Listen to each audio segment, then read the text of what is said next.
And I am telling you. Chef, can you hear me? Yes, sir. I already told you about this voice now. See, don't be you see how you see how I just did that? When you gave him a mic and a headphone, It's something about a mic and a headphone where you can really hear your voice. Bro. And you can hear yourself too. You're deeping it down. Yeah. I love it. Why you smiling like that? Yeah. I like the way I sound. He's feeling good about himself, man. I get it. I'm with you on that. So we are back. Well, what do you mean we back? We took a break?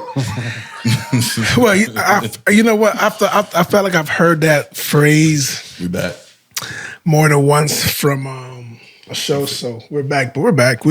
Episode. What's up, everybody? We're back with the Wind Down Digital show. Everybody who do not know, the Wind Down has been used on the White Podcast. We had an episode already, and we will have another episode coming soon. So this content right here will be used on the Wind Down, as we have, evergreen content, evergreen conversations, rather. Is the Wind Down turned out to what you wanted it to be? As far as it is. It is exactly what we talked about. Right. It ain't what I wanted to be. It's True. What we talked about. Right.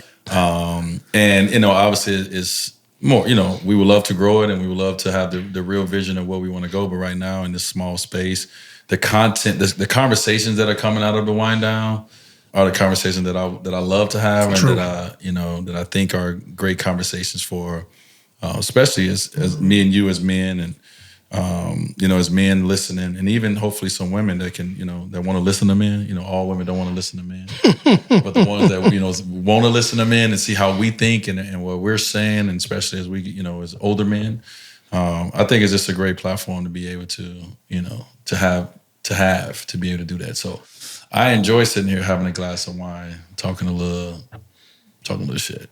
Well, cheers, brother. Cheers, my man. Yeah, man, it's been a while. So yeah, I was traveling, man. I was in Hong Kong. I was in Macau. I was in Hong Kong again. I was in Beijing. I was in Xiamen. Miami, Chicago. Yeah, Miami, Chicago. Miami, Chicago. The basic stuff like that too. Yeah. Oh, because what is that? Come on, Bob. Is that my phone or your phone? You gotta get fined, bro. You know what? I should. We should have a fine bucket, but I can't. That ain't my phone. Don't even look at my phone, bro. You know that's your phone. So let me go put my phone on airplane mode real quick, because you've created a bunch of shows. When you think about it, you ain't new to this either. So like us doing this is, I love this. It's not new to it. I think the world has what we were doing. What a lot of people were doing before it had a name to it and a brand to it is what we're doing now. Like we've done this, right? And we didn't call it a podcast. Mm-hmm. We wasn't probably we put it out here and there, but we saved a lot of it, right? And so now to understand, like, it's platforms out here for this, it's audience out here to listen, correct, and want to hear the things that.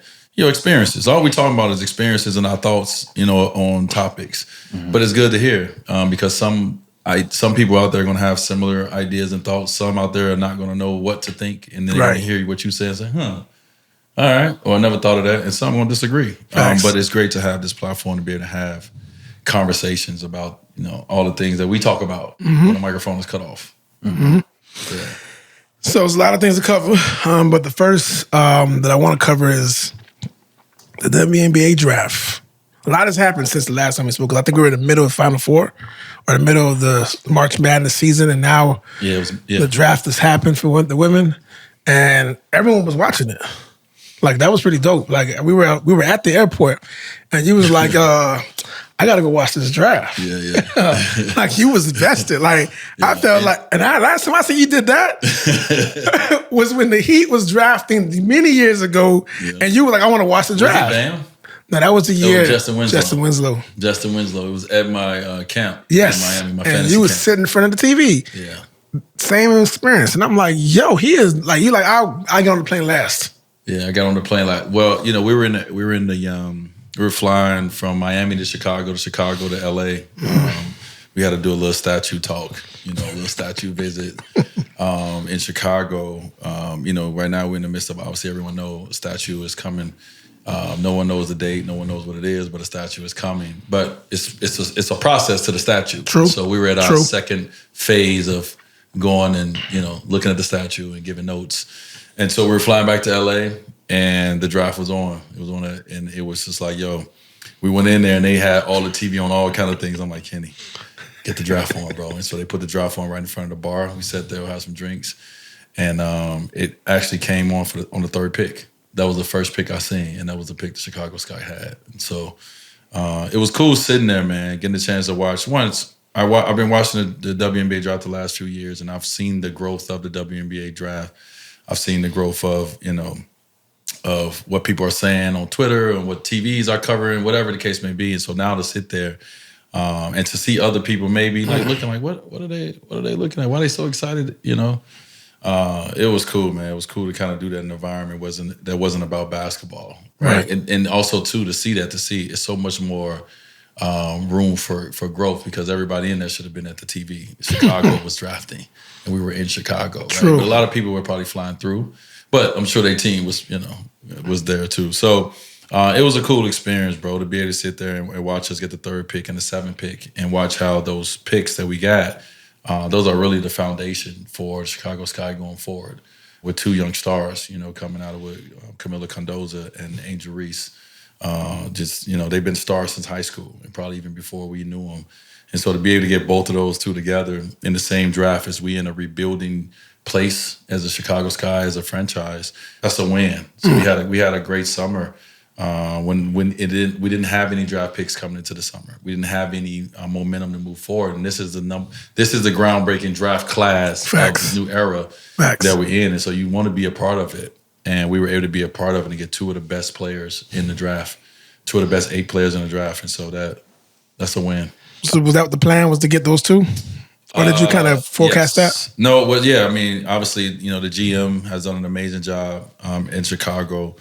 And I've talked to the co-owners, I talked to the owners, I talked to the coach, everybody about, just what the idea was, how did they see the draft, and what where our picks was, who they thought. And so we just went back and forth, and, I gave them my opinion.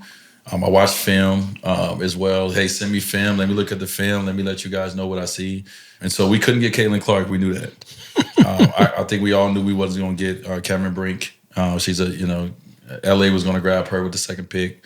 I think she's from California as well. Right. So that just make all the sense. But, I wanted to look at film on Camila Condoza and Angel Reese and a couple other players that we did not draft, just so I can give my players perspective on, the talent that we're looking at. And so just very thankful to be a part of the process. They did an amazing job of doing all the homework that needed. Give credit to our GM and our coach, T Spoon. Shout out to T Spoon. Was a legend in the game of basketball. That's right. And is now our coach for the first year.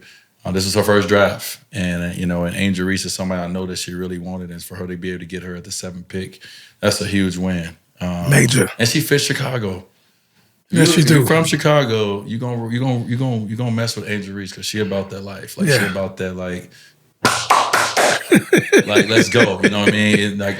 All the cute stuff in the locker room. I'm out here to get dirty. Right. And you love that, and that's what Chicago love. They love that tough, gritty, mentality. And so I look forward to seeing the journey. I don't know if you saw that. She, Angel Reese, put on Twitter or Instagram, she needed a new nickname. You got any suggestions? No, I'm not good at that. I mean, I'm good at nicknames, but it ain't really probably gonna be. Shaq gave you one. Do you want to give her one? Got you. Rich, you got I had to be around. You know what I mean? I got you. I got to be around to see her personality and all that to be like, yo, he got a nickname for you. I'm not just going to shoot a nickname. All right. Can I say one more thing before? Because I know we kind of said a couple of times where you kind of said I called and I was speaking to. Let people know that your involvement as far as with the Chicago Sky and that. I don't want people to think you're just a fan of the Chicago Sky, which you are. Well, I'm a fan, but I'm also an investor into the ownership group. Cool. And I'm one of the investors into the ownership group. I'm not the owner of the team, but people will call it that because you've invested into the ownership group, and so I have my little percentage. You got some say, okay? Okay. But yes, so I say we because I have skin in the game, and when I say skin in the game, I mean money game. Money. So I think the one thing is what people don't understand is it's them. They're not tuning in. They wasn't tuning in. The NBA, the players make the money they make because of our TV deals. Simple as that. So how do you get TV deals? Because you have people that's tuning in and they're watching. That's where all the money is coming from, right? And so the WNBA has never had a big TV deal. They've always, shared it with the NBA, and they've gotten a little chip because these big corporations and these big brands have not marketed them. Now you see them now you see our WNBA and our college women in commercials. They've never been marketed like this. You have a Candace Parker that's been marketed a few here and there, but not the entire league. And so we know how it is in America. To get behind somebody, to support somebody, you got to build brands and stories. You got to show people who they are. So they never had no money for TV deals. Do you know where a WNBA game come on? What time it come on? No. You don't know. None of us know. But TNT comes on Thursdays and Tuesdays, and the games come off in LA from 4:30 to you go to sleep. Right? And so they've never had the money put behind them from these corporations and these brands. And when I say these corporations and brands, i.e. the ESPN, the TNTs, the big brands of the world. And so now that everybody is taking notice because they have now, like the stuff that was going on in college, like it's been going on. Like it's been great players in college in the women's game. This is not like, like Caitlin Clark is not the first great player. And so they have not showcased it. Now we're watching, and while we're watching, they performed. True. But they've always been performing if you love the game. Now, is the game getting better? Yeah, the game's getting more exciting. Like women are getting more athletic. It's a lot of things that are changing the game. And so now the cameras are there, and the cameras are catching it, and we all are watching it. And so as long as we continue to tune in and keep watching and find out where they having these games, that watch these games, make sure that when they're playing that we're actually getting viewership. Now when they go to negotiation table to be able to get more money for the WNBA is there from the big brands. And so I think this year they're trying to hopefully get 50 or 60 million for the TV deal. The NBA, I don't know the number, but it's billions? Billions. I think it's probably billions, yeah. So that's where the players' money's coming in at. So to say it's only so much money in the pot. Okay. Everybody has to share out this money that's in the pot. Right? When we talk about private flying and we talk about, hotels, all that's come out of this pot. Salaries, everything. So it's only 60 million. If it's only that much in the pot, then there's only so much money everybody can get paid because the league has to run. Lights have to stay on. And so no one has broke down like what's all the expenses. Right. And this is how much money we got to play with. Right. And so, and then too, at the same time, and it's not an excuse, but the WNBA probably been around for, I don't know the year, but maybe year 29 now. Right. The NBA's been around for year 79 now. So think about the WNBA in year 75 or year 50. They're going to be at a whole different level. And so right now we in the beginning phases of the infant phase of the rise of women's sports in basketball because it's been there in tennis. It's there in soccer. Now we're in the rise of WNBA and college basketball. And so it's just some money that has to come in. And once that money comes in, the next TV deal is $120 million. Then the next TV deal is $500 million. Now the women's salary goes up and up and up and up. Now the private jets start happening. Now the hotel stays are different because it's all paid for out of this pot. So now we have this game coming in and it looks good. I know I saw something where Caden's going to get an 8-figure deal from Nike. Yeah, I saw that. And her own signature shoe. And I saw someone say something about the fact that there's not many signature shoes deals in the league, but there's 3 right now, and none of the players are what you, I guess, can kind of expect, I guess. I think there's 3 players, the league is 70% black, and none of the players that got signature shoes are black. Yeah. So I'm going to call a spade a spade. Not saying it's one thing or another, but obviously Caitlin Clark, mind you, Caitlin's a baller. She is a baller. And I didn't know she was that tall, by the way. How tall is she? She's 6 feet. Yeah, that's right. I did. She's 6 feet, and I think Paige 6'2". Yeah, and she was still standing next to people. I'm like, whoa. Yeah, Paige Becker 6'2". Threw me off. Again, college basketball is Paige Beckers. So I'm put it out there. Oh, really? I love Paige Beckers. Okay. Cold. She is cold. She cold. She can play the game of basketball. This whole draft to me has been cold. Yeah. Like outside of like Juju not coming out this year, which when she comes out, it's going to be another wave. Yeah, it's waves coming. Exactly. Yeah, it's waves coming. It's waves coming. The generational talent is here. Is ready to. It's just a perfect storm. I mean, just even going back to college basketball, when you think about if I'm a brand, if I can write a script, everybody talk about these scripts that's written in these leagues, like, oh, it's a script to it. But if I could write a script for how the women's college basketball season needs to go, this is the perfect script. The player that had a chance to, break through and break records, got a chance to do that in front of the whole world in dramatic fashion. She got a chance to blow up as the best individual player from the standpoint of records and all the things, right? The best team that went undefeated this year, they got a chance to win the championship. But in the midst of that, Caitlin Clark, who lost to LSU in the finals last year, got a chance to revenge that to get to the finals. SC lost to Iowa last year. They got a chance to revenge that. Like everything storyline wise was perfect. It was. Right? Don State, the best coach, got coach of the year. Like everything was actually went the way it needed to go. And in the midst of that, it's all good. That's all good. It's all great. But then you got the other side. You got now the people coming out of woodworks that's never watched the game, that doesn't know nothing about the game. Now pointing to say, well, why is she only getting $300,000 over 4 years? Why she don't have a signature shoe? Y'all ain't supporting.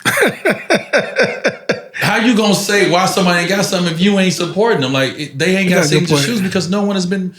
They've had a couple people, but it's not like it's people going out and running to sleeping overnight like they do with Jordans to go get these signature shoes. And so it has to be built. Caitlin Clark has the biggest brand in the world. She does. She became a star in middle of America. That the meat of it. And it was a perfect storm. And so for everybody else to get a signature shoe, she needs to win. Because this is her time. But everyone's gonna make it a competition. Because yes, do Asia Wilson deserves a signature shoe? Yes.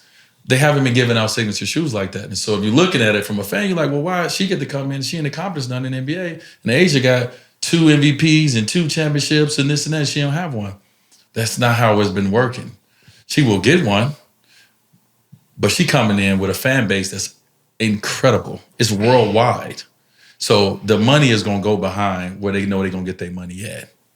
You got to work hard to build a brand for Caitlin Clark at this point. It's built. You got to build a brand for everyone else because no one has seen them in that capacity. So Asia, to me, she's up next, right? And should she have one? Yeah. But you don't want to have one if it's going to shit on the shelves. True.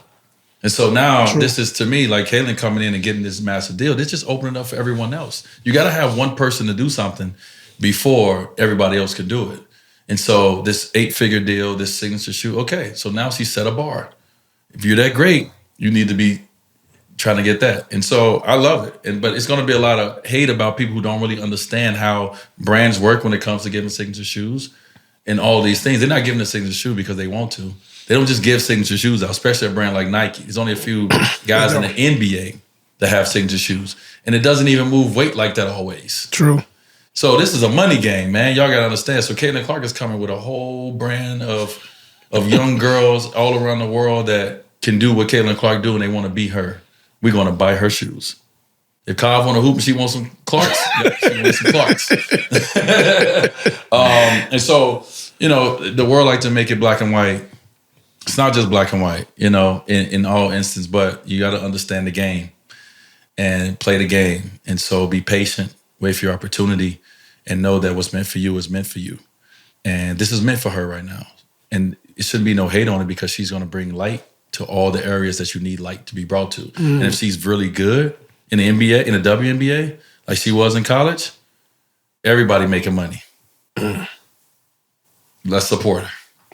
Let's support her because we all gonna make money because she's gonna bring in the eyes. She's gonna bring in a fan base, and then you're gonna be able to. They're gonna see you. They're gonna see you, and so I think it's great. And all the hate that's coming from it, I hope none of the players feel that way. Even though I understand how it is, but if you really sit back and you look at the brand and the business of things, you have to have special people to come along at the right time that can burst through, that can break down doors, that can break barriers for you to be able to walk through. It's nothing personal. Okay. I'm with you. Mm-hmm. So now we're in the middle of the play-in tournament? Play-in tournament for the playoffs? Yeah, the play-in was last night. And you was on our Miami Heat. Heat. Eastern Conference play-in was last night. Right. No, Miami. Western Conference. Lakers played last They night. played already too. Yeah, They played the night before, and they made it. What night? When they play? They played the Tuesday? night. They played. Was it today? Yesterday. Today, Thursday. So they played Tuesday. Yeah, okay. So then last night was the Eastern Conference, right? Yeah. So Lakers made it. Golden State did not. Philly made it. Miami did not. Well, But Chicago. Miami still has a chance. True. So I don't know how many people know about the play-in and the rules of because it's kind of Teach us. Okay, so 7, 8, 9, 10. When the season ends, those are open, right? Right. Okay. So 7 play 8, 9 play 10. Okay. So how it works is the winner of 7, 8 gets 7. Okay. They get the 7th spot. The loser of that 7, 8, which now has become the AC, play the winner of 9, 10 for the 8th spot. 10, you lose in that 9-10 game is over. So Golden State played the 9-10 game. They lost to Sacramento. So now Sacramento in that 9-10 game now go place for the 8th seed versus the team that lost in the 7-8 game. Which was New Orleans. So New Orleans will now play Sacramento for the 8th spot. Okay, so they've taken those last few spots and they've made them now competitive. They did. Right? And so I know when it first came out, everybody was like, man, it's stupid. It's dumb. It's competitive. Yes, it has been. It's great for the game. Yeah. Especially for like younger players and even older players. Like it's given now everybody think the Lakers can win a championship now, right? Like, ooh. They can go. It changes everything. But if you look at the record, they was like in 9th place or something all year. But now you got a chance. Like Miami did last year. Miami played a 7-8 game. They lost. Then they went down and played the last game. They won. Then they went to the finals. From there. You got a chance. So you got a chance. So the play-in game gives you a chance. And so I love it for the game, just like the in-season tournament. It gives you a chance to play for something, dog. Everybody is not going to win the championship.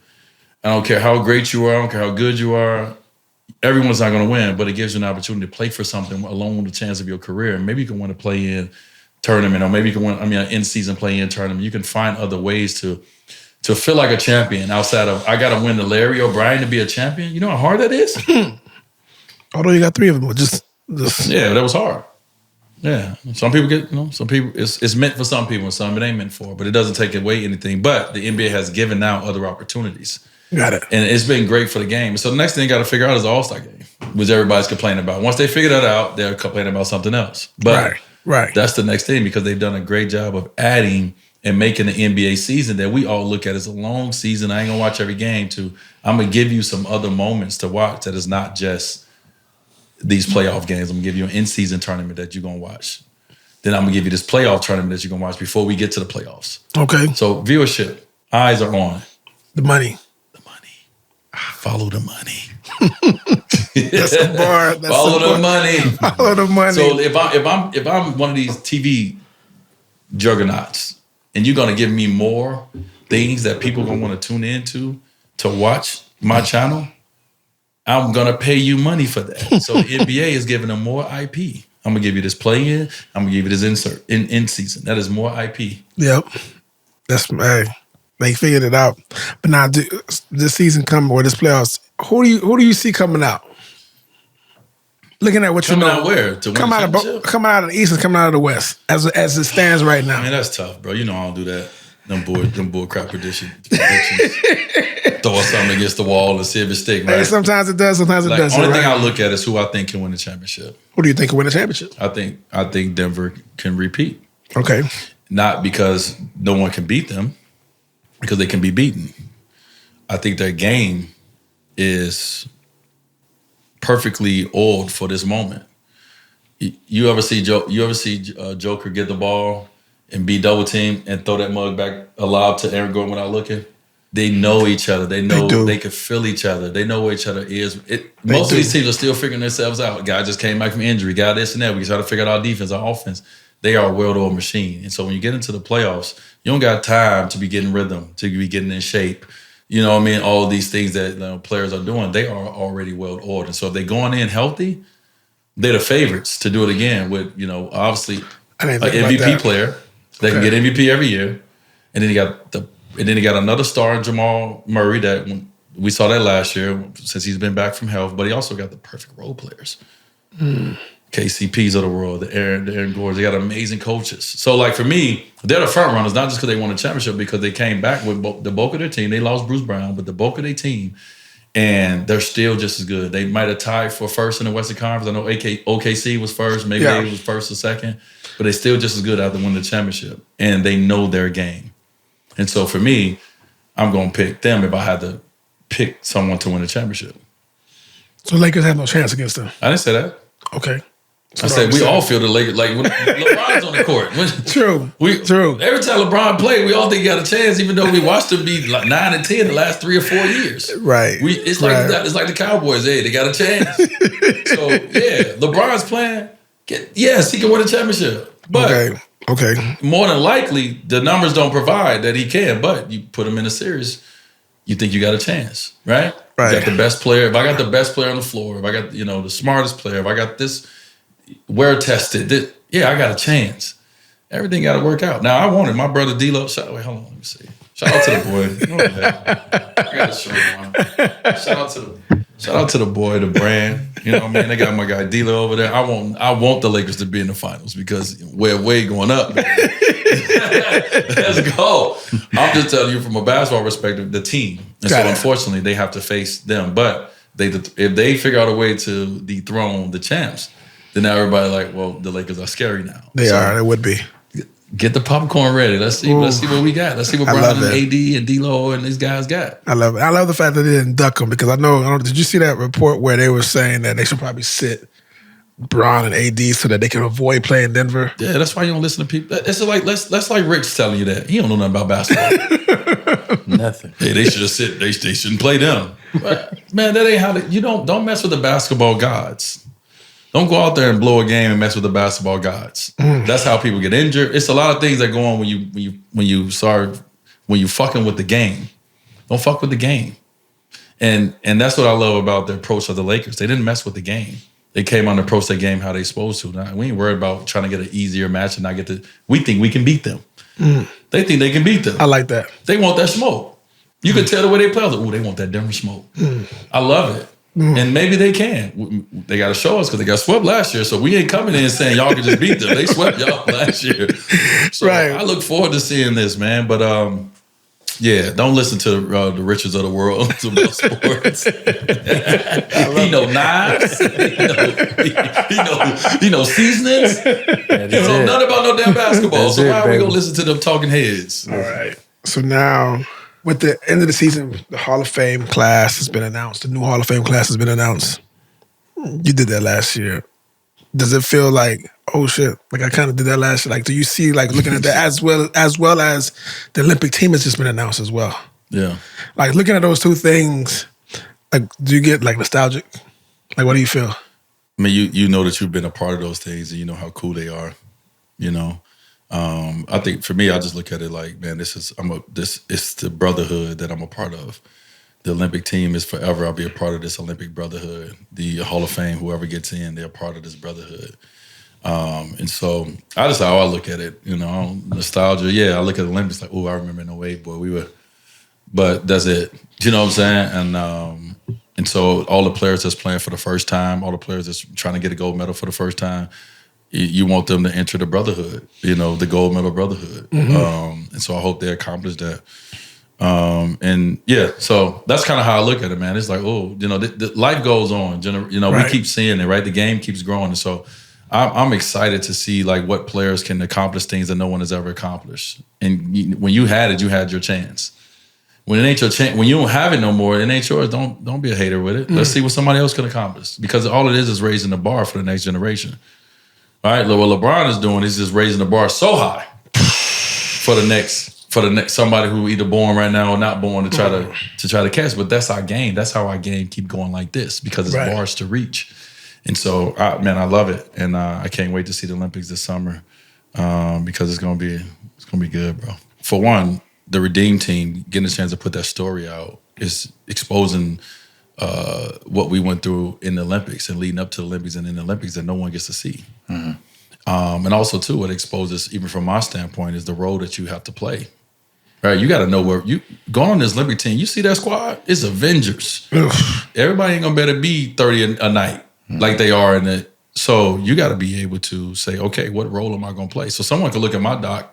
I mean, someone could look at the Redeem Team doc and look at my role on that team and say, oh, because I did that. Charles Barkley was a role that I was like, oh, Charles Barkley came off the bench. Oh, Charles Barkley led a team to score on the Dream Team. Oh, okay, I could be successful. So, Dwyane Wade and Charles Barkley. So that's why it's a part of telling that story. So if I'm one of the guys on the team that's normally starts his whole life, but now you got to come off the bench, I'm going to be D Wade of this team. I'm going to be Russell Westbrook of this team. I'm going to be, and so it definitely helps from that standpoint because they only got so much time to make this team make sense. Bring who you are. Right. You got to adjust a little bit from game to game who you are or what you bring to the game. You got to take your foot off the gas a little bit. Mm-hmm. Or sometimes it's going to be, hey, I can gas it now. So you're going to have to figure all that out. And so if some of these guys have not played together, no matter how great they are, they have not played together to know, okay, on his left side, he likes this. Or on his right side, he likes this. I need to know what you like so I don't have to think.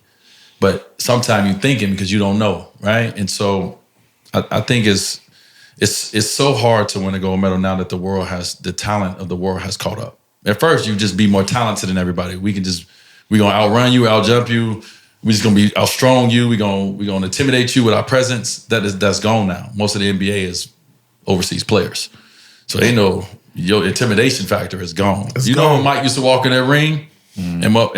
And about a minute in, motherfucker fall. Right. Yep. The intimidation factor that Mike Tyson had, that's what the Olympic team used to have. He used to have that intimidation factor because the Dream Team went over there and flexed our muscles in 92. Mm. And then as the world caught up, skill-wise and being an NBA-wise and all this, that intimidation factor fell. And so now ain't no intimidation factor. I bet you nobody who's playing as one of the top teams is worried about that because they looking at that roster like, oh, they got a lot to figure out. Mm. Yeah, a lot of people need that ball. Yeah, a lot of people don't play defense, whatever their thing is. So they're not worried as much as we like, oh, we ready. We got to gel that shit together and we got to get it right. And people are going to sacrifice. So what's going to be your sacrifice? So hearing about things before you got there, what did guys do? How were they successful? Is going to definitely help you understand, okay, this is how I need to approach this. So, Bob, I got a question. Okay, here we go. What we got? Is that from the Jordan golf course? Is that his logo? Is that Grove 23 logo? Black Hat. That's the Black Hat joint? That's the Black Hat. All right. So when did you get that? Oh, so this is many moons ago. We went to Jordan's private golf course. Oh, did we? Tell us more. Oh, man. It was during COVID, actually. Oh. Who'd you go to Michael Jordan's private course with? Yeah. So it was fellas. You, Richard. Mm-hmm. Oh yeah, myself. I remember that now. Sky and Dre and David was there as well. Mm-hmm. And I was in Jupiter, Florida, and it was awesome. Oh my gosh, it was awesome.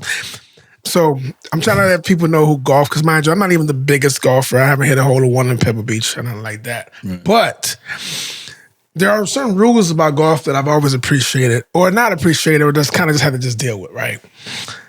And Jordan broke them all.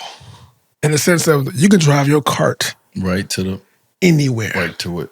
Yeah, buddy. You got to drive your cart to the side. He don't even have no cart paths. I don't know. I don't think you can understand how dope that shit is. You don't even have a cart path. And they have the drones and stuff. It is. Bring your food out while you're on the course. Bring your drinks out. If I didn't like golf before, but I do. Oh, I love it. Like that course right there will make you love golf. Yeah, it's beautiful. It is. And it's not hard. It's not, I mean, golf is hard. Golf is definitely hard. But the course is not set up to be so hard. No, it's not. So you can enjoy playing. If you know how to play, you can enjoy playing. And I enjoyed it. What about the locker room? Remember we walked in the locker room, they had all our names up? Yes. On the lockers. It's an experience, we were like, man. Everybody had their own locker. You like you was in the league. So of course I had to get this. I had to get, so when I found out, so when you pull up, you see this. You see that? Yeah. So where you see it at? Talk to the You people. see it. So it's like it's like the gates of heaven. The gate. You see that big logo on the gates, and it says Grove 23. This is Jupiter, Florida. Yeah. When if you're from Florida, you think of Miami, Broward, South West Palm Beach. You don't really think about Jupiter like that. So it's in the middle of nowhere, so to speak. But when you come in, it's like an oasis. Yeah, bro. Yeah. Like the locker room everything is beautiful in that bad boy, which I appreciated. And I was there, and I remember when I left, I said, "Man, I gotta remember this experience. I don't know when I'm coming back ever." So I got the outfit or whatever, and then I had to go get the J's because the playoffs are going on right now. So the store at Grove 23 is crazy. The Jordan golf store is, they have every retro Jordan golf shoe. But the gear in there, they got it's awesome. Like I'm sure that store makes a lot of money. It's an experience. Because everybody, we all was in there shopping. Man, it's an experience, man. I got being in Louis Vuitton, baby. Yes, it was. So I'm glad you peeped that. I did this for you. I did this for you. Man, I see you. I was like, Lisa said, "What you got on Puma?" I said, "You see right there? That's ignorance." See, the thing about Puma versus the Grove, the Black Cat logo is Puma is raised. Black Cat is sneaky. Right. Down. So look at the logo. Look at the Black Cat. Right. The Puma is raised up. Stalking. Yeah. It's the difference between Puma and the Black Cat. Yeah. You know, and I'm not even getting paid for that. Right. Just letting y'all know. Right. Stealth. And you know, like the whole where the whole Black Cat came from, yeah, right? I know the story. Yeah. Please share with us. Please well, help us. I mean, it's a long history of Michael Jordan, but yeah, I mean, this was a nickname that he got, that he was given, around the league. He's a black dude. had them yellow cat eyes. Mike like that hen dog. But he was sneak up boy. He was fast. He was explosive. He was all the things that Black Cat is. You know what I mean? And so they gave him that nickname, amongst other nicknames that he had. But just to bring that full circle, Chantel is the connection to get to that trip. Say words. You don't know if you knew that. I did not know that. Chantel was the one that I was like, Chantel, I need to connect. I wanted to do it for my birthday. Remember we went for my 39th birthday. Yes. And I needed to connect into because I didn't just want to hit MJ like, bro, Mike, I don't like when people do that to me. Asking for favors, you ain't doing nothing for me. And so I didn't want to do that. So we had to go another angle. And so Chantel connected us. And so by the time I got to Mike already knew. He knew it was my birthday, so forth and so on. So I was just like, hey, hey, But shout out to Telly. Thank you, Telly. On the connect. Thank you, Telly. Yeah, we had a good time. Telly's the connect and just in general. Listen. I appreciate you for everything you do. Thank you. My bad. I just wanted to talk about that. I don't know why. Nah, but that's funny because when I wore it, Lisa was like, see, this is you just don't know about this. And for me, it was just so cool because it's almost like for those who know, knows, and those who don't, and it's okay. That's okay in that experience. So for me, that was pretty dope that you could peep that. Shout out to Justin Wines. That's what we're drinking right now. It's from Paso Robles. I don't know how many people have drunk wines from up there, but they make very good wines. And so shout out to them. I am actually on the mailing list of Justin Wines, and so I get a lot. So I got some at the crib if you need some. Thank you. Well, so then I have a question. Because when I was younger, I wasn't a wine drinker initially. I think when you got into wine, I think when Lisa kind of we was drinking like Rieslings and stuff like that. Y'all were drinking $2 Chuck. Mad Dog, stuff like that, right? But then as I've gotten, it was a connotation that screw tops.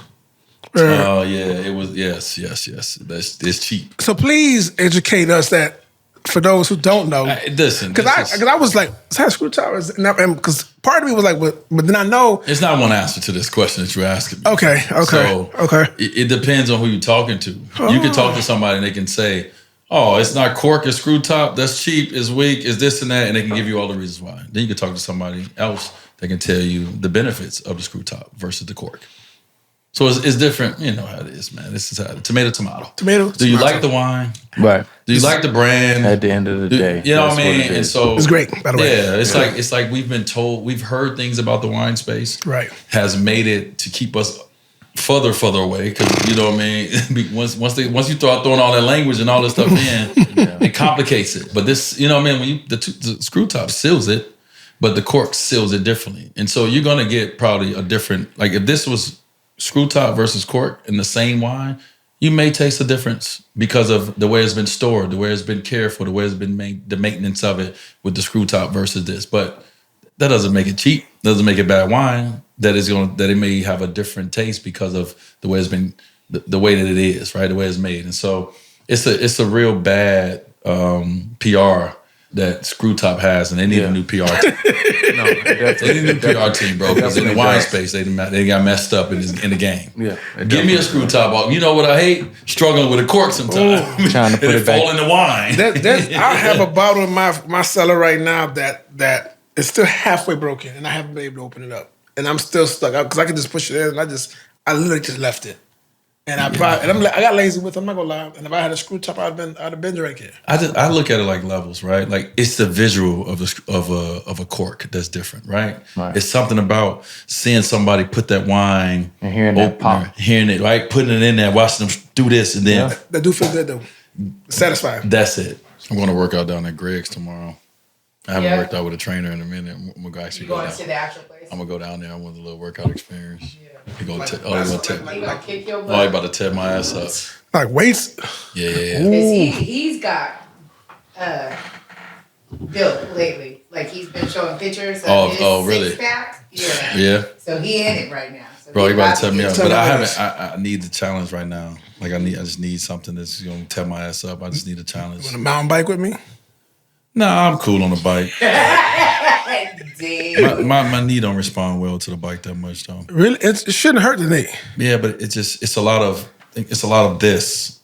And I have bone on bone. It's a lot of this. You see this? I can't do too much of this. Or my knee starts to rub, like my bone is rubbing on the bone. I wonder if it's the bike's not fitted properly because you shouldn't feel that. It ain't even that I'm feeling it while I'm riding. It's the effects once I get done riding and my knee has been feeling the bone on bone rub. Okay. No. Because I don't necessarily have bone on bone, but I would say that it has helped once I got fitted, the cycling has helped. Like for my knees, which is crazy, what you would think, because the running used to just jack my knee up. But the biking, I've been mountain biking, that's been just, I started mountain biking because did I say I got hit by a car?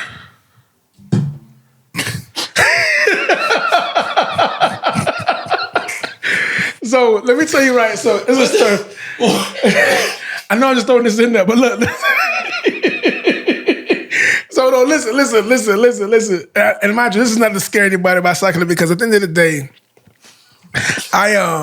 I'm very cautious when I'm out there. I'm overly cautious.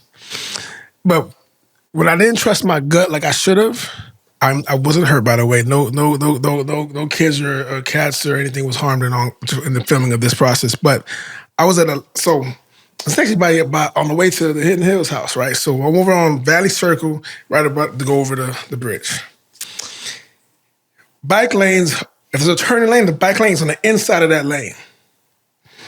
I come in there, so it's the light going south from my house to go over there. He's going into Calabasas towards Mount Harlan. I'm in the biking lane. There's a truck on the right-hand side that's supposed to turn right. He cannot go straight. He's supposed to go turn right to go to the 101. That's where he's supposed to turn. I'm in the bike lane, and this car is here. We had a light. I look at him, and he's looking to the left, and I'm like, I think he's about to break the rules and not go right. He should be turning right. No. He's looking left. So what I do, I ride next to him, make myself big and make myself noisy. So you see that I'm here. How did you make yourself noisy? How did you make yourself noisy? So I started. And big. Oh, well. So a Mack truck. I'm picturing the Mack truck. Well, it's one of them construction trucks, right? Okay. But it was a little pickup type truck. But listen, though, so here's the thing. So I'm at the light. So the way I make myself, and for the record, the way I make myself noise is I have a Bluetooth speaker on my I jam. I got my tunes going, but when I rolled up on him, I put the music loud so he can hear me. I wanted you to hear me. But what I should have done, because I saw he was looking to the left, is like, he trying to go left. And I'm not sure if he's going to see me or he's going to act. You ain't using your hand signals out there? I do use, I'll be in there like this, left, I'll be out there like this. But what happened is off the line, he's not even looking straight anymore. He's just looking to the left because he wants to get over. I'm on a bicycle. I don't just zoom, I gotta, so I'm doing this. Man, I'm getting off the light. Go. I'm like, what electric bike, though. It's electric, right? No, but I still got a pedal, though. But it's electric. But I still got a pedal. Is it electric? It is electric. Damn, I didn't know it was electric. I got a hybrid bike. Hold on, time out. So you can press a button and the button. No, actually, it doesn't. So my bike doesn't have a. I don't have a throttle. I don't have a throttle. That's the thing. If I had a throttle, I would have been all right. I don't have I got to actually pedal. And the guy he just hit me, tapped me, my bike hanging off. I'm literally pieces of my bike hanging off on the side of the street, just hanging. I'm running. I'm like, what? Yeah, he broke the back of my bike. You ain't fall down and say what? I'm on. Listen, let me tell you something. No, thankfully, but so because of that incident, my bike is in the shop. He paid for it. He actually was cool enough to he pulled over.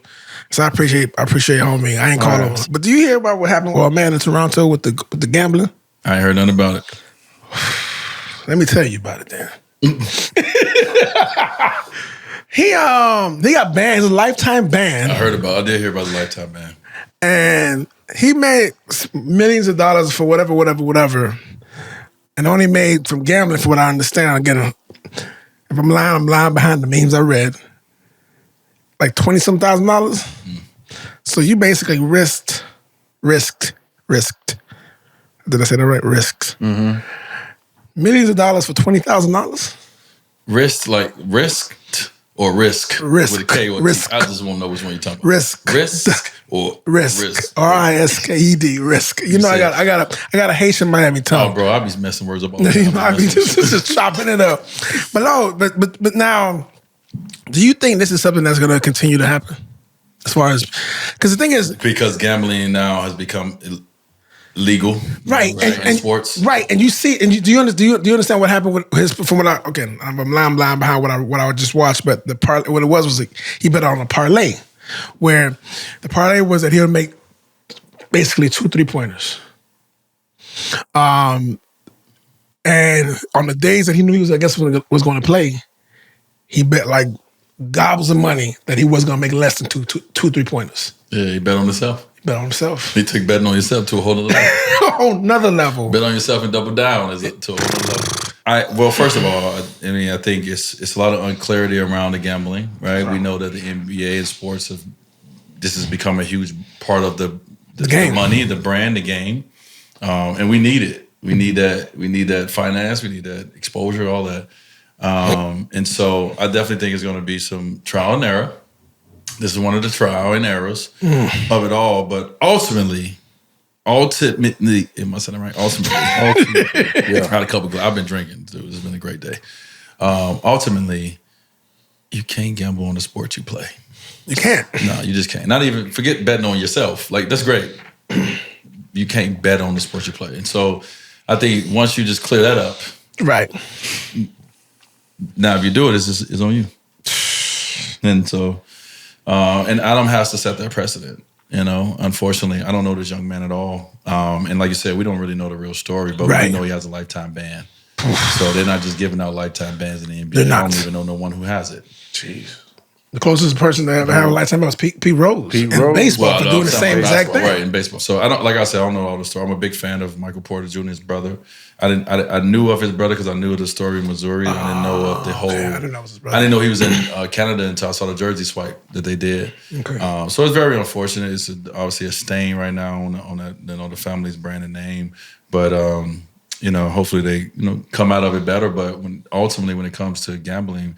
I never got into it, and I don't really understand it all, and so I stay away from it. But I do know one thing: I do know you can't gamble on your team that your sport. I guess your team. They let people know that now everywhere. Yeah.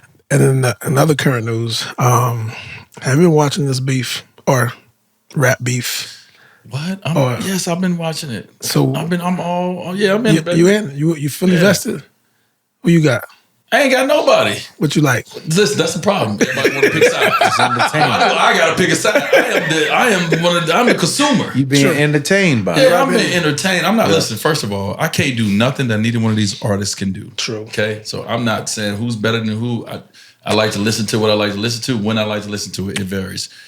To me, how I look at it is this.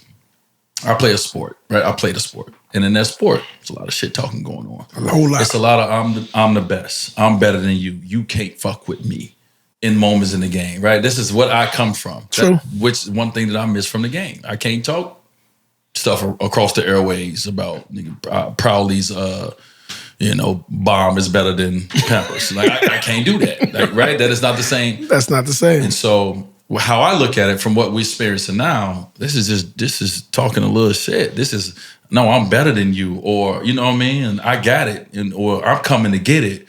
This is entertainment. As long as it don't go off into we hear crews is fighting and someone's got shot and as long as it don't get into that part of it where it's ugly, let's keep it an entertainment. Because I want to hear, man, fuck the big three. I'm just big me. Oh, what you got next? And then boom, boom, he come with his.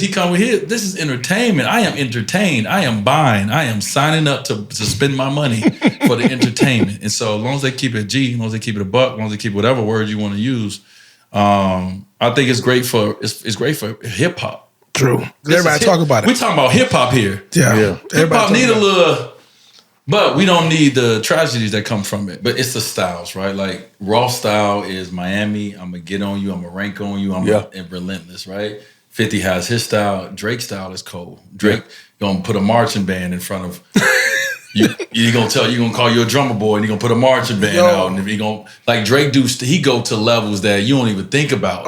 He's an artist with it. I appreciate it. He's in his own way too. He's an artist with it. Man, I love it. It's the creativity of these. They're artists. Yeah. And so now they're using this platform to bring eyes to them. Right. It's just like when Cat Williams got on. Comedians went up. Oh yeah. Everybody was focused on comedians, right? And so right now everyone's focused on hip hop. And then they're gonna be focused on something else. And so it's their time, and it's entertainment and it's enjoyment.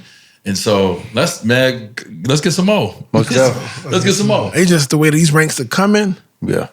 I don't know, because I don't think it's that, but you see how you don't think it's what? You don't think it's orchestrated? I don't think it's orchestrated in that way, but I also too, you do see Meek Mill and Drake have that moment they had a couple summers ago, and then you see them on stage together. Right. So it hasn't went to the point where like they ranking on each other, they jockeying for position, they, you know what I'm saying, it's about this, it's about that. You know how we are.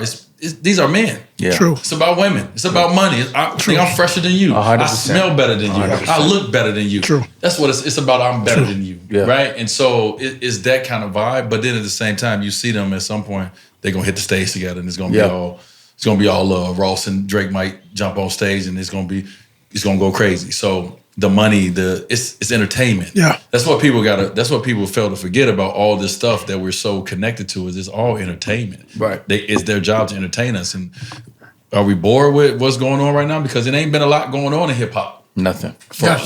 But now we all in. And then we like, man, it's people coming out of nowhere. Yeah. Love it. Because it hasn't been this much entertainment. You know, people been dropping songs, they've been dropping albums, they've been having collabs. It's been a lot of friendly. Yep. Right? Friendly don't sell. Yeah. Throwing drinks on people's. Yo, my favorite part, I mean, what we looked at is what started the beef, but even though it's not even beef, but what started this is Kendrick Lamar's, right? I just love when he said, bomb! I don't know why. When he said bomb at the end of those, like Prince outlived Mike Jack, nigga, bomb! It was the bomb for me that just got me. You know what's so funny about that is that one thing I love about Kendrick is that he's such a performer. Mm-hmm. Like, if you really think about it, his lyrics, like you said, his lyrics was just okay, and like he didn't really say that much. But the way he performed that, you was like, yo, that nigga came in with a shot off. I went to Kendrick Lamar concert. We went to Kendrick Lamar concert at Lollapalooza, and Kendrick might have did this and had one of the most entertaining shows I've ever seen. He was real LA with it, right? I don't know how to do the pop, but he was real LA with it and had one of the most entertaining shows because it wasn't just about him. He had little Kendricks out there. He had all kind of visuals and all kind of things going on with his words. So yeah, it's not even just about like, oh, he's some lyrical mastermind. Right. It's his way into it. But I love it because like Drake's one of my favorite artists. Right. Just like basketball, I love to see somebody go at my favorite players. I love to see when somebody ain't afraid to go at LeBron. I love to see when ain't nobody afraid to go at these great players. Like, I love that, right? Mm-hmm. And so the fact that Drake is here, he got it right now, it's his. And Kendrick like, man, I like that. I love it. I love it. And that is funny because when you think about it, like you're right about that it gets lonely in that regards. Like, because the higher, not even really say the higher you go, but just the more you grow and the more you change and just trying to evolve into your next version of yourself. And then you find that that group that do connect, that do make sense to you. And that's beautiful when you find it, because at that point, then you have those kindred spirits. And it's interesting because no one has ever said anything to me about it, which if they did, I look forward to that conversation. But it's interesting because in my group, we all, as much as we do share a lot, we are still different in the same regards. Because I remember I tried to do the nails, I didn't like it, and I didn't do it, but that's me. But you like it, you go your way. You like it, you go away, and that's you. And it's not a thing where like, man, look at D with his nails, or look at Rich with his nails, or y'all don't look at Bob like Bob ain't trying to do what we trying to do. It ain't like I'm trying to make you me, or you make me. We ain't recruiting, bro. Right? It ain't. We don't care what you do. Just be happy. Just be happy. Yeah, ain't no recruiting. Just be happy. This, right now I'm just clear, but like this, you do it because this is like Chef said, man. It's a part of your your creativity, right? It's a part of your outfit. It's a part of who your expression, and it's so many different ways we all express ourselves. So many ways. Whether you wear a bandana, you wear a hat, you wear a dob hat, you wear a fedora. It's so many different ways in all the areas of life where you wear glasses, where you wear contacts, where you don't wear none. Right. Whatever it is, there's so many different levels on your body where you can express yourself differently than someone else. Facts. Facts. People have taken nails and now man bags, right? That man bags, which I rock, right? But they've taken it and they made that, right? These are things that is for our women.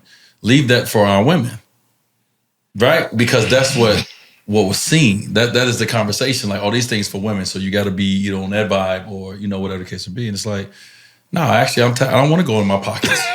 I spend a lot of money on my clothes. I don't want to be digging in my pockets for stuff. I want to get it right out of this bag when I go to the airport, when I'm traveling. I don't want to do that. You know what? The women had it right the whole time. The whole time. I used to always wonder why they carry them big ass bags. I'm like, why y'all carry them big? Now I know. It ain't enough space in these little bags. I got my lip balm up in that joint. I got my credit cards up in that joint. I got my man. There's so much in there, right? But it's like everyone has this idea of, okay, this is for men and this is for women. You see the women nowadays, they ain't worried about what's for men. They win.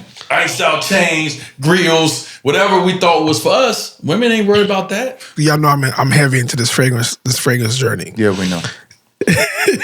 But for me, I remember when I first got into it, I used to always think of one way about fragrances. Like, you got to have the woodsy, citrusy, spicy. That's the manly type shit, right? You have to be, yeah. It has to have that. That's the feel. But then as I've been smelling different stuff, I like certain shit. I like sweet shit. I like sometimes floral shit. I like different smells. Is it oud? Ooh, yes. Like it's different kind of ouds. Yeah. And the oud has that certain kind of like man. Yeah. Like, and you like, I want it like this. Like it has like it's sometimes we call it animatic. And then it has like spicy. Spicy incensey. And for me, as I've wearing and I'm trying different stuff out, I've learned there's some floral stuff. I love some rose in my fragrances sometimes. So you like to smell fresh? Yeah. What's wrong with smelling fresh? Right. And so you be like, oh, that's something. So I believe all fragrances are unisex. I don't care whether it's on the women's side or the men's side. Because it smells different on every body type. First of all, and but if I like how it smells, regardless of what you may think it may smell like, oh, that smells feminine. No. Do I smell good? And that's all that matters. If you like what it smells like, you like what it smells like. I remember I was in the movie theater one day, and this lady had on, I'm going to tell you exactly what it is, K.I.L.E., which is, they can call it a feminine brand, and it has a vanilla fragrance. And I was like, I love vanilla fragrance. What? We use the right way. We were in the movie theater, and so I'm sitting in the movie theater, and we all here. But she's a regular person. She's with her dude. But I'm smelling her the whole time I'm there. To the point where now I'm in this fragrance where I'll ask people straight up, like, what are you wearing? And I'm like, and she said, oh, it's vanilla. And I'm like, yo, I have to get it.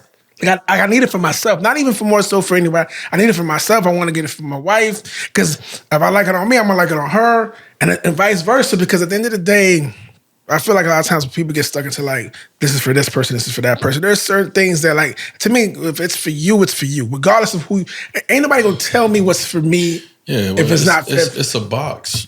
Right. Everybody wants you to be in the box, bro. Yeah. Nobody wants you outside of that box. And so even in the man culture, but not all men, because different levels of how people are raised and what they see. But let's talk about black men in the black community. Right. It's a box that we're put in.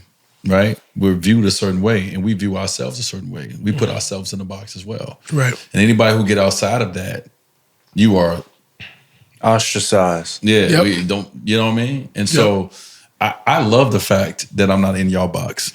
Right. Whoever is the commenting on me, that I mean I'm not in your box. 100%. And I love that. Yes. Right. That's this uniqueness that I bring to this world.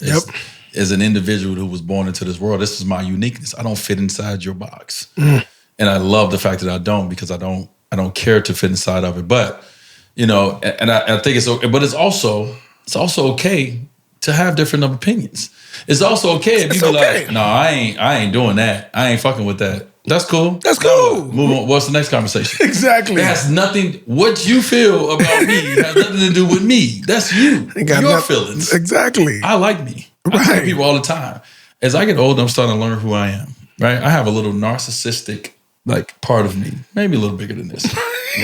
I like it. And if you don't like it, get on. Because this is who I am. Facts. I actually like that part of me. Facts. But if you don't like it, that's okay. But that's your problem. Completely okay. Because I like it. Correct. And so that goes with everything else that we say is high level man shit is we like doing these things. I like I told somebody the other day, I said, so you still getting regular haircuts? Your barber don't exfoliate your face? Your barber, because our barber do. We wash our hair, we wash our beard. Right. He take out the bumps in our face. We get the steam. Oh, you still getting regular haircuts? Oh, shame. Oh, sorry for you. You ain't getting none of that. You just getting a regular. Like, you walking in there seeing that regular number. Let me get a number 7. You get a number 7. Right. I got my own customized numbers. Right. But you still doing that. Right? And so when you look at people, you're like, okay, that's the level you at, and that's the level you want to be at. Obviously, I want to be over here, so I'm gonna be over here. And it doesn't make you more of a man or me more of a man. This is just shows you our differences. Just because we're men don't mean that we got to have the same wants. And, you know what I mean? Facts. I don't want to be musty. Sorry, bro. I don't want to always be hairy. I'm sorry, bro. Right. Sometimes I'm like, you know what? I'm in my hairy mode. Sometimes I'm like, man, this shit got to go. 100%. Get a little musty, a little quick. It's hot. 100%. Shit's sweating. Right. But people people just need to just feel. I feel like it just in general. This is just in the world that we're in. That people just need to just feel comfortable. It's a big phrase. It's a phrase that get overused quite a bit. But you got to feel comfortable in your skin, because you got to live with you, and then you have to live with you, and that's it. And as long as you good, we good. Yeah. The Netflix show. We want to talk about it. Which one? Damn, we got that many shows? Okay. Oh, Netflix is a joke. Sheesh. He is balling with the show. Sheesh. No. Okay, let's talk about it. What is it? Like, what's going on? Talk to me. So Netflix has, I don't know, it's like 2 weeks or whatever the case may be, where they have a series called Netflix is a Joke. And, it's in LA. It's comedians of all levels of comedian who gets an opportunity to be on stage, and it's presented by Netflix, and people get a chance to buy tickets to come to it, right? And so this year, for the second year, because this is the second year of Netflix is a Joke, my partner John Marcus in 59th and Prairie, we're constantly looking for content. Okay. So some content is the ones that you see, Barbara Little Rock, that can be nominated for an Oscar, and some content is Netflix is a Joke. And so Netflix is a Joke, and 59th and Prairie decided to partner up to create this content, and we use When We Gather. So we're going to create a When We Gather dinner. We're going to take my wine. We're going to take food. And everybody who's buying tickets to be a part of the show will be able to have and enjoy our wines and food and experience. Oh, okay. And then from there, now the show opens. And so, what was so cool about this opportunity for me is it really was customized. We really were like, okay, so what we want to do. I was able to pick the comedians that are a part of the set that I'm hosting. And so Little Rail is the host of my Netflix is a Joke set on my show. And we go back to Chicago. We go back to Chicago's Got Talent. When I was back then, he was hosting my Chicago's Got Talent, my foundation event. Just to watch his rise as an actor and as a comedian. And him and I looked at each other recently in one of the rooms we were in, and we just looked at each other like, man, look at us. 2 kids from Chicago, and we in these rooms, and to watch, him continue to rise. And so I really wanted to partner with him, and we did that. And then I have relationships with Chris Spencer, who's going to be a part of my set. I'm a big fan. I don't know her yet, but I'm a big fan of Janelle James, who is an unbelievable comedian who you guys may know from TV. I don't even know if people know her from necessarily comedy, right? Necessarily, but she's on Abbott Elementary. She's the principal in Abbott Elementary. Yes, Janelle James. She's dope. I was able to add a couple of other acts. I'm able to add DC Young Fly. I really am a big fan of DC Young Fly. Huge. I love the way that they're kind of going into like comedy. Him and his whole crew. I think it's 85 South or something like that. I don't want to mess it up, but I love that. So man, for me, it's 59th and Prairie Presents. And we able to tie ourselves with Netflix, but also to just bring different content to what we're trying to do. And we love laughter, we love wine, we love food, we love community. And so when we gather, we'll be a part of Netflix is a Joke. So it's gonna be a cool night on May 9th, man. I'm looking forward to it. That's big. Do people know that you had aspirations of being a comedian at one point? Well, let me tell you something. Please talk to me. Chris Spencer hit me in my DM and he said, "So let's work on your set." And I said, "What?" I said, "What's that?" I said, "You're not about to get me booed off the stage, brother." He told me, "You want to write something together?" And I said, "No, I want to write nothing. Even though I think I can do it, just let me flow. Just let me freestyle." But we may work on something. Please do. We'll see. I'm going to get on the microphone and pass it, or I'm going to get on the microphone and try something. We'll see what happens. I still have that one set that you did. It wasn't really a set until it became a set. When you were going away dinner, when we were leaving Miami, going to Chicago, like nonstop, just riffing, literally just riffing. Yeah, but that's y'all. I know y'all. Yeah, that was good. When you out there talking to people you don't know, right? You go like, I know what y'all like. I know what y'all like. You know what I mean? It's easy for me to talk some shit to everybody in the crowd that I know, but I don't want to take what they do and say, "Oh, I can just get up there and do that." I know that it's an art to it. Respect. But outside of that, I don't need to be a comedian. This is not about me. This is about providing a platform, being a part of a platform that exists and providing it for, these comedians continue to get this stage, but also too is bringing some of my IP and my wine brand and my dinners or what we do, my dinner series when we gather, to something like this with Netflix is a Joke and really bringing an elevated experience to this. And so I'm excited. And I can't wait to get it going to see how it's going to be. But yeah, man, just 59th and Prairie, man, we continue to, spread our wings. And once again, we will not be put in a box. And that's the cool thing about owning your own production company is you can go out and find whatever content you feel represents who you are and what you want to see. And so this is something we want to bring laughter in this. And so we're doing it. Is there anything you want to say? Anything you want to talk about? Anything you want to tell about what? Like, I always ask you what's your why, because you always ask that why, and it may change, it may not change, but do you have a different why today?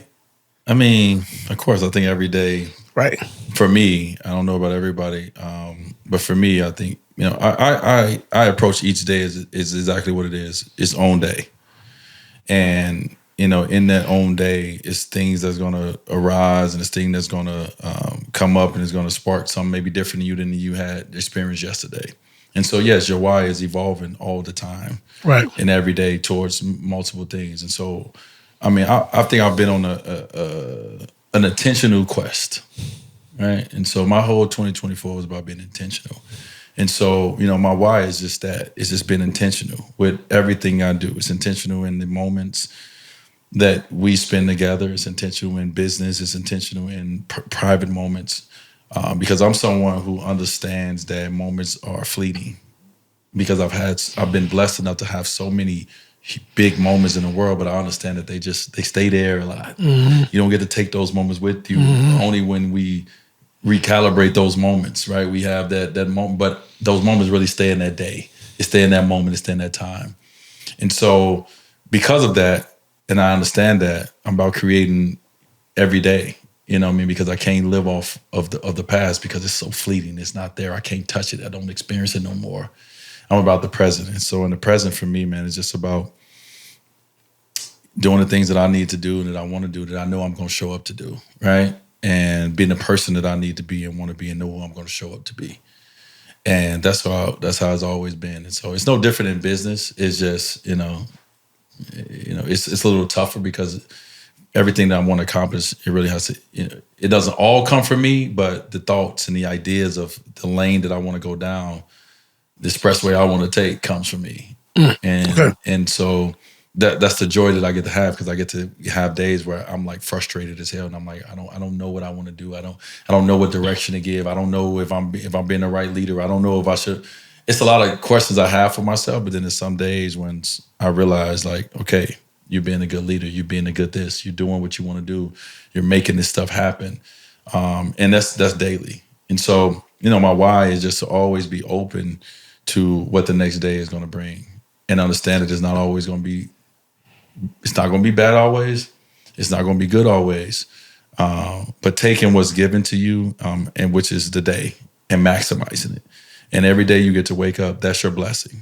Before anything, before your family, before your kids, before your bank account, your blessing is your ability to open your eyes every day. And your blessing is to be able to put that left foot and that right foot down and do the things you want to do, right? And so I literally, bro, that's my why. Is every day I wake up, I have a why to know that this day has to be impactful in some way, whether it's just for me, whether it's for you, whether it's for businesses, whether it's for whatever. I have to impact this day. Love that. And we're going to have a special edition Why soon.